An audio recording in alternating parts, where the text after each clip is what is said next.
Friends, पिछले भाग में आपने पढ़ा था, निधि की माँ निधि से पूछती है, क्या बात है बेबी, अच्छे से बताओ। तो निधि कहती है, मोम वो मैं किसी से प्यार करती हूँ। तो उसके मम्मी पापा एक स्वर में बोले, क्या? तो निधि ने मासूमियत से बोला, हाँ मैं किसी से प्यार करती हूँ। फिर मनोहर जी ने कहा, अरे फिर इतना क्यों घबरा रही हो, पहले ही बता देती तो मैं मिस्टर शाह से बात नहीं करता। तो निधि पापा के गले लगकर बड़े प्यार से कहती है, वो डैड, मैं डर गई थी कि आप और मम्मा गुस्सा हो जाएंगे। तुम और डर? निधि, क्या बात है, मम्मी ने कहा। हाँ मोम, मैं डर गई थी। अब मम्मी को गले लगाकर कहती है। फिर माँ कहती है, बताओ तो सही कौन है वह। निधि कहती है, उसका नाम सागर है, मेरे साथ कॉलेज में पढ़ता था, अब उसका बैंक मैनेजर का जॉब लगा है। Bank manager? तुम्हें कुछ हमारी इज्जत का भी ख्याल है कि नहीं? हम तुम्हारे लिए बड़े बड़े बिजनेसमैन ढूंढ रहे हैं और तुम। निधि, ये क्या है? वंदना जी ने कहा। तो निधि ने कहा, माँ वह बहुत अच्छा है, आप उसे मिलकर तो देखिए। तो मनोहर जी कहते हैं, ऐसा करते हैं, उससे मिल लेते हैं, हमारी निधि ने पसंद किया है उसे, फिर उसे नौकरी छोड़ने का कहकर अपने बिजनेस को संभालने दे देंगे। तो निधि धीरे से कहती है, उसकी फैमिली भी है, तो क्या हुआ, वो तुमसे प्यार करता है तो इतना तो कर सकता है। अरे पापा, आप तो जानते होंगे ना उन्हें, स्टेट बैंक में बैंक मैनेजर है, सागर के पापा जगदीश अंकल।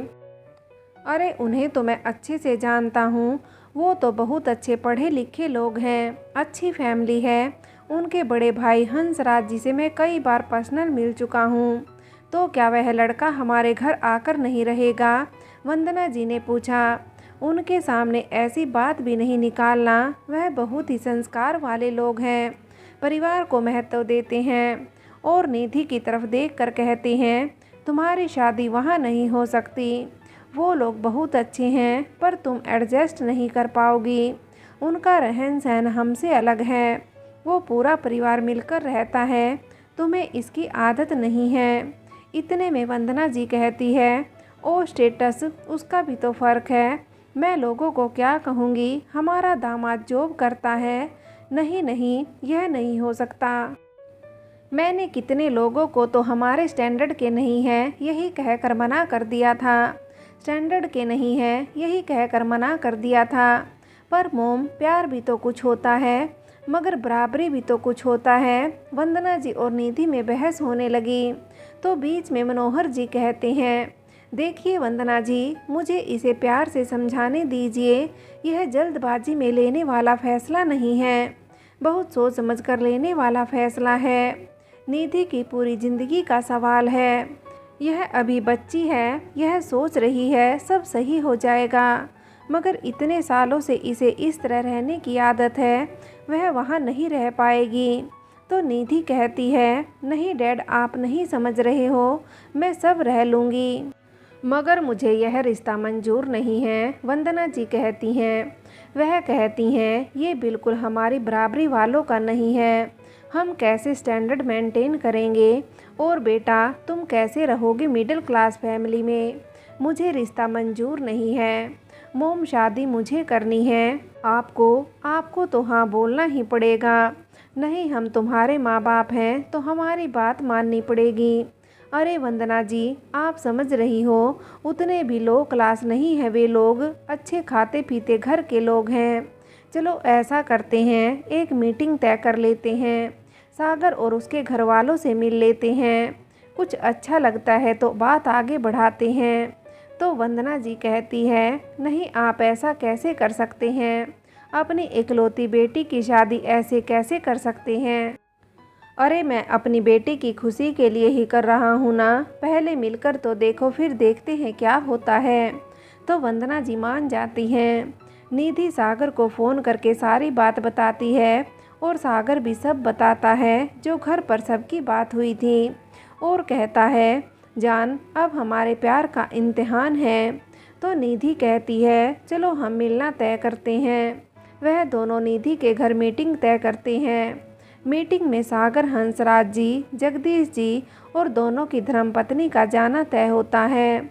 बाकी लोगों को हंसराज जी मना कर देते हैं कि अभी कुछ बात नहीं हुई है और किसी के घर बिना जान पहचान के इतने लोगों का जाना सही नहीं है।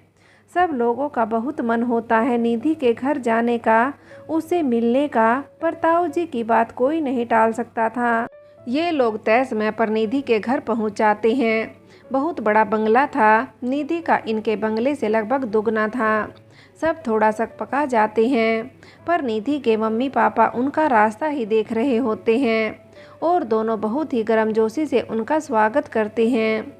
शर्मिला जी और कोमल जी के साथ भी बड़ी आत्मीयता से मिलते हैं तो उन लोगों को अच्छा लगता है। निधि आकर चारों के पैर छूती है। उसको सागर ने पहले ही सब समझा दिया था। मनोहर जी और वंदना जी बड़े आश्चर्य से निधि को देखते हैं। शर्मिला जी को तो निधि बहुत पसंद आ जाती है और बातें होने लगती हैं। निधि सागर को अपने रूम में ले जाती है। इन लोगों की बातचीत में यही रहता है कि बच्चे एडजस्ट कर पाएंगे कि नहीं। यह इनका सतही प्यार तो नहीं है, ये फैसला लेंगे तो पछताना पड़ेगा। आगे चलकर यह निर्णय इन पर भारी पड़ जाए। ऐसे दोनों समझदार हैं और सोच समझ के ही निर्णय लिया होगा। पर हम दोनों के परिवार में भी बहुत अंतर है। क्या किया जाना चाहिए? बड़े पापा कहते हैं सागर हमारी बात नहीं टालेगा, हम जो बोलेंगे वही करेगा, पर हम भी उसकी खुशी ही चाहते हैं।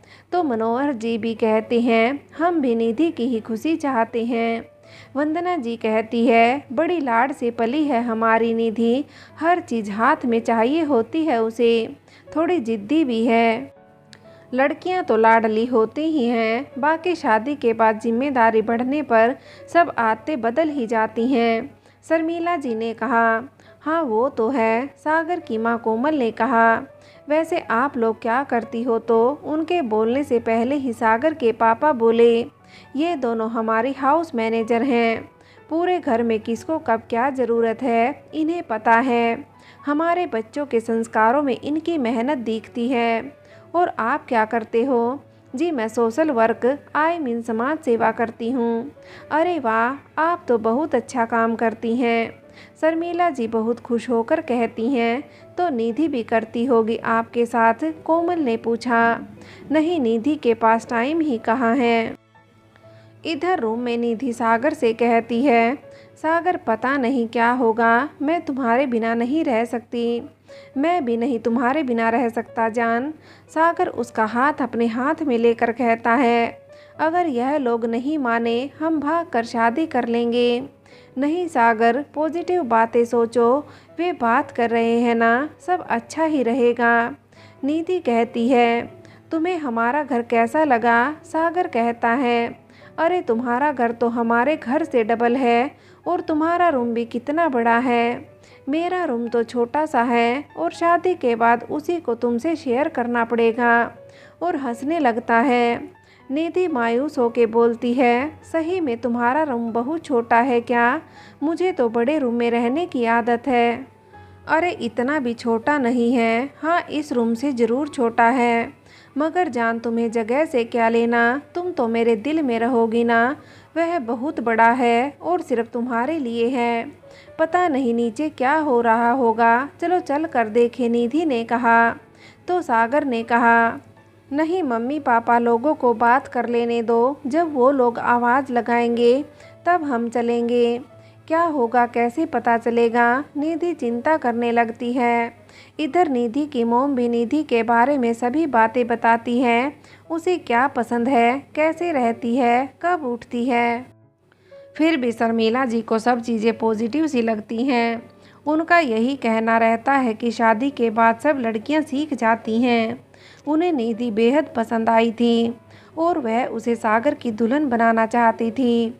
पर कोमल जी ऐसा महसूस कर रही थी कि निधि घर में शायद ही एडजस्ट हो पाए और उन्हें ऐसा लग रहा था कि वंदना जी भी नहीं चाहती कि सागर की शादी निधि से हो। फिर हंसराज जी कहते हैं हमें अब चलना चाहिए, तो जगदीश जी भी कहते हैं हाँ हाँ अब हम चलते हैं। फिर सागर को आवाज़ लगाते हैं तो सागर और निधि भी नीचे आ जाते हैं। फिर सागर शर्मिला जी से इशारा करके पूछता है कि क्या हुआ, तो शर्मिला जी जोर से कह देती है कि फिर रिश्ता पक्का हुआ। तो सब उनकी तरफ देखने लगते हैं। फिर हंसराज जी बात संभालते हैं कि अरे उन्हें वही हमारे घर आने दे, फिर देखते हैं। निधि और सागर का मुंह उतर जाता है।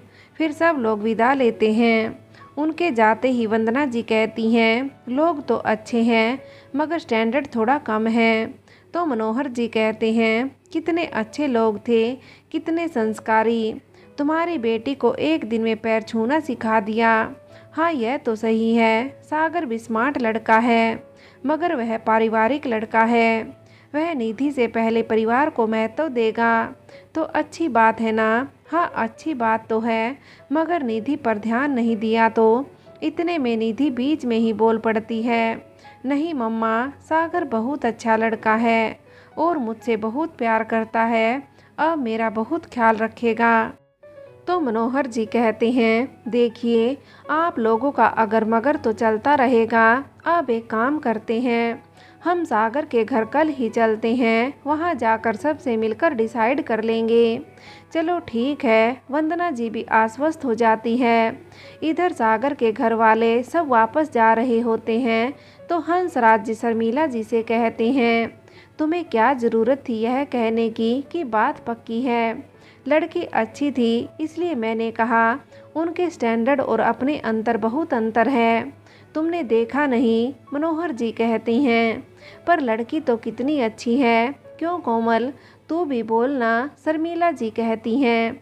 तो कोमल जी कहती हैं, लड़की तो अच्छी है और बहुत प्यारी भी है, पर उसकी माँ की बातों से मुझे लगा कि वह शादी नहीं करना चाहती, क्योंकि वह अपनी लड़की की बड़ाई की जगह उसके आदतों के बारे में इतना बता रही थी कि लग रहा था जैसे उसकी बुराई कर रही हो।